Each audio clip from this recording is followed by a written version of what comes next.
message niya. Oo. At ito na, makikita na natin ang unang eksena ni Aren sa kanyang pagiging hotel staff, kung saan bossing niya si Maymay. In fairness ha, kahit ganito yung boses ko, sabi ni Ems Patingo Prias, hello Bianca and Ma'am Darla, mas malakas pa boses nyo sa live. Pwede po ba minimize your voice? Inaan konti. Hindi ko marinig ang linya ng Dream Team. Maawa naman kayo kasi live to. Sorry po, sorry. Oo. Oh, ayan, tinan mo, parang hindi kabado talaga si Makoy at si Elisa kahit medyo ang eksena nila ay kargada ng emosyon. Pero ayaw nila magtinginan. Kung tumingin, pagilid. Pero ang napansin ko, tinan mo itong naghihintay na sila, wala silang script na parang rene-review. Bakit? Baka dapat pagsabak nila, handa na talaga sila, alam nila talaga lahat. Kanina, di ba, nakikita natin nung nag-live tayo ng mas maaga, lahat sila halos nagbabasa ng script maliban lang kay Nico, kay Yong, parang lahat sila talaga nagbabasa. Pero sa normal teleserye, pag nakakita ako ng taping, pag may cut, pag naka-break, yung AD nakalapit, sa Arisa, nire-review. Pero ito wala. Iba kasi talaga pag live sila ang ginagawa nila habang naka-break, na totoong naglilinis. Yes. Baka para in character na. Ito naman dalawang to, nagmo-moment.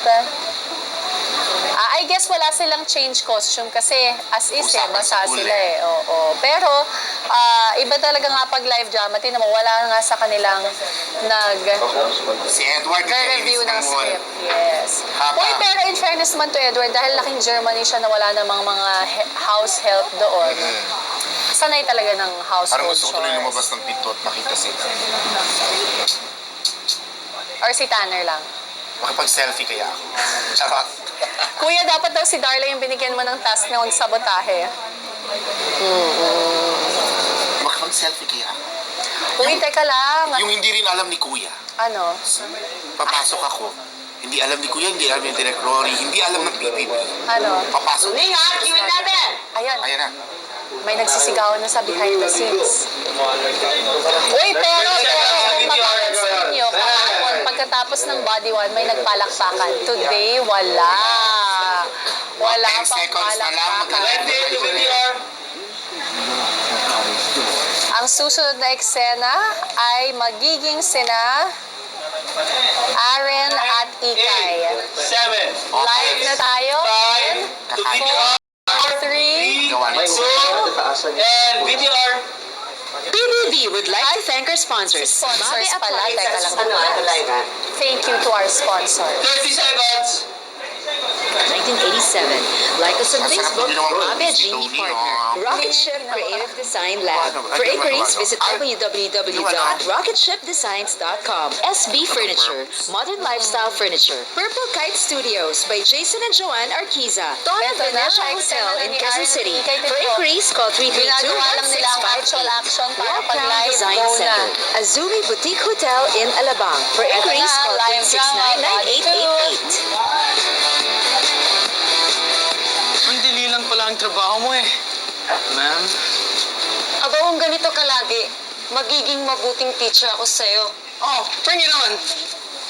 Talaga, maghanda ka na dahil lilinisin natin ang buong hotel. What? Buong hotel? Oh, akala ko ba? Bring it on. Good evening po, ma'am sir. Hindi mo dati nakamanan pa sa kanila papapasok. Oh, may dumaang guest, di ba? Ba't ka nakabusangot? Hindi dapat ganyan. Whatever. Oh my God, sa kanila. Nakikinig ka ba? Alam mo kami, hindi namin dinadala yung problema namin sa trabaho namin. Kahit pagod na kami, bad trip o kumakalam na yung sikmura namin. Kahit nga pakiramdam namin, pasanan namin yung mundo. Mamaya may dadaan ha, humanda ka. Atikay! Oh! Baby! Andrew! Anong ginagawa niyo dito? At ba't di naman nalaman na nandito ako? Tinanong po namin sa baba sa hotel. Tigay, relax! Sinasamahan ko lang si baby para sa project niyo, baby. Huwag tawan mo si baby. Maka-baby ka, iba yung dating nun na. Kasalanan ko ba na baby ang pinangalan ni Aling Lord sa kapatid mo? Ate Kai, huwag ka na mag-alala. Talagang nagpasama lang ako kay Andrew. Kailangan ko lang kasi mag-interview para sa social studies namin. Eh, malapit lang naman yung hotel, kaya dumaan na kami. Kapag ako niloloko niyo, sus, naku, ikaw talaga, Andrew. Tatadtarin kita parang sisi. Pag nagkataon niyo, yun ang pinakamasarap na sisig in the whole world. Wait. Sorry, did I get this right? You two are sisters? Oo. Ikay, what happened to you? Ah? Wow, ha? Wow lang talaga. Magtrabaho pa na nga ako dyan. Oh my God, sila nga. Teka muna. Sapulan muna sila ng greetings sa malaman ko kung tama bang ginagawa mo. Ay! Hi. I'm sorry, the guests. Pasensya na po. Isa lang po kasi. We're cleaning at the moment. I'm sorry. Pasensya na po, ha? Is this your room? Is this your room? Halika na nga. Magtrabaho na tayo. We gotta go. Isa lang po. Sorry, ma'am. We have work to